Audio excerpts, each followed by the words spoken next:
Welcome to day 2. So it's 6 a.m. Woke up around 5 a.m. Just greased up my bike. Bags are all packed, and I'm hitting the road nice and early this morning.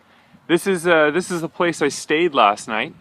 I'm involved with an organization called Warm Showers, and basically what it is, it's a network of bikers who host you whenever you come to their town and you need a place to crash. So this is the place I stayed last night. It was an absolutely beautiful home. Thank you very much, Helen, for hosting me in your house. Helen's actually the same age as me, and her parents are currently cycling across Canada right now. So I was really fortunate that Helen was able to put me up there last night. I got there around 7 o'clock and got a nice warm shower, a big spacious bed to sleep in. She offered me up whatever food was in her fridge. And now I'm just heading out, and I'm heading to Princton. And when I was talking with Helen last night, she said this was probably going to be one of my hardest rides that I'll encounter. It's about 140k to Princton, and there's 2 really big passes that I have to go through, and each climbs at least 5 to 8 kilometers of just steady 6 to 9% gradient. So today's going to be a really tough day, so I figured it would be a good thing to get out really early in the morning, tackle the day. It's lightly raining out right now, a little mist coming down, but it's nice and warm. I got my shorts on still, and I'm ready to tackle the day. Alright, so I was just cycling down the road, and I've come across another person cycling across Canada, and this is Roger, and Roger's going all the way to St. John's, right? I'm hoping to, yeah. Roger, maybe tell us a little bit about, well, first of all, tell us how old you are.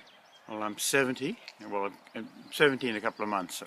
Wow, that's incredible. So, it's one thing to do this when you're 27 years old, but when you're 70 and doing this is remarkable. Well, it's remarkable, but it's insane as well, I think. Yeah, you got obviously a different setup than me. You got lots of gear and stuff. But you said you've done several cycling trips? Yeah, I've gone across Australia once and the US twice. So, and the thing is, I find that as I get older, I've got to carry more and more gear because, you know, I don't do the distances anymore. Yeah. I've got to carry more water and more food. So it's a vicious circle, really. And you said you attempted this last year, Yeah. and you had to stop. Maybe just tell us what happened. Well, I was coming into Princton, and I was on a normal touring bike, and my front wheel hit the side of the road, and I fell off and broke my arm. Wow. So I had to go back, and it was a very expensive accident. Yeah. And well, this time you're going to be successful for sure, eh? I'm definitely. And what's sort of your time frame? How long is it going to take you to get I've to? allowed myself 100 days, so Okay. sort of average of 80 kilometers a day. Okay. And you got a tent, and you got lots of gear. You have a GoPro camera there, some GPS tracking devices. I've got everything that opens and shuts. Yeah.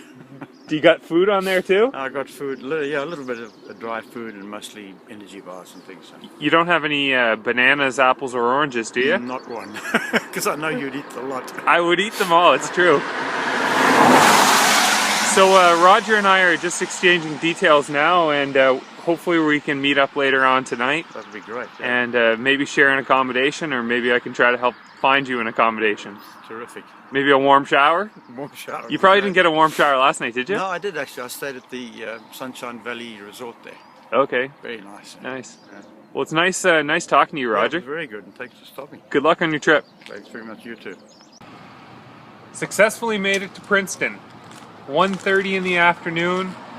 All day now to recover. So that was much harder than yesterday's ride. Yesterday's ride was 6 hours as well, but today's ride was 6 hours, but I only biked 130k as opposed to 160k, and it took me the exact same amount of time. So the mountains are definitely going to be very challenging. It was pretty tough cycling. I think I encountered various cyclists along the way, and they were quite impressed that I was even doing the whole trip from Hope to Princton in one day. A lot of them break it up and do that in 2 days. So I'm still have fresh legs, obviously, and they're going to probably start to get extremely sore from now on in, but that's fine. I'm up for the challenge. Just first thing I'm usually doing when I get into each town is hitting the grocery store right away. So yesterday I feasted on some mangoes, and that was all I could think about my whole ride, was getting to Cooper's and getting some more mangoes. And when I went in the grocery store, all their mangoes weren't ripe, so I had to make do and go to something else. So right now I'm just having a little meal of mandarin oranges, and I got some dates there for the ride tomorrow, some fuel. It's a shame how much this stuff costs. I bought 6 pounds of mandarin oranges, and that was $14. And this is more or less just a snack. This isn't even gonna be much of a meal. So that's the world we live in. I could go down the street right now, and I could go to McDonald's, and I could have a Big Mac, fries, and pop, get a crap load of calories, and it would cost $5. I go and I spend $14, and I'd probably have just enough calories here just to hold me over from the ride. But I still probably gonna have to get another 3 or 4 more bags of these just to satisfy my appetite. So it's a real shame that that's sort of the society we live in. It's very inconvenient to eat healthy, but I decided a long time ago that my health is my #1 priority, and whether it's investment in a nice bike or investment in a watch to track my running, it's an investment in your health, and I think that's the way we need to look at it. So in the next hour, I'm going to be meeting with the Spotlight newspaper, which is the local newspaper here. Somehow the woman who I'm staying with tonight, she must have told them that I was cycling across Canada, and they would like to do a story on me. So I'm going to smash down these delicious, and I've already tasted them and they are just oh so sweet. I'm going to smash these back, and then I'm going to go meet with that woman, have my interview, and then I'm going to look into getting to my place for my accommodations for the night. So really happy it's only 1 o'clock, all day to recover, feeling good. I'll check back in at dinner time with you. Okay, so now it is dinner time, and I was very luckily found another place to sleep for the evening. So Dawn had got my contact information through the Chamber of Commerce, and she offered to put me up in her house for the night. So we're just having supper here now. This is what I'm having for supper tonight. The fruit was a little expensive at the grocery store, and I just knew I wasn't going to be able to get enough calories from eating fruit. So I opted for a 5-pound bag of potatoes. So this is what I'm having for supper tonight. These mini potatoes, bake them in the oven. No salt, no added oils or anything like that. Just potatoes. And so I'm having that for dinner. And I got some greens that I'm going to have with it. And I'll just take those potatoes, wrap them up as little sandwiches. And I got some no salt diced tomatoes that I'm going to add in there as well. So Dawn and I are just going to sit down. This is Dawn. Hi, welcome. Yeah, Dawn, so I got a question for you. Yeah. A stranger emails you and says, "Can I sleep in your house?" Like, do you not think that someone could be dangerous? Like, why would you take someone in like such as myself? Well, I just realized that you're going through Canada for a cause, with a cause, and I just wanted to help out, that's all.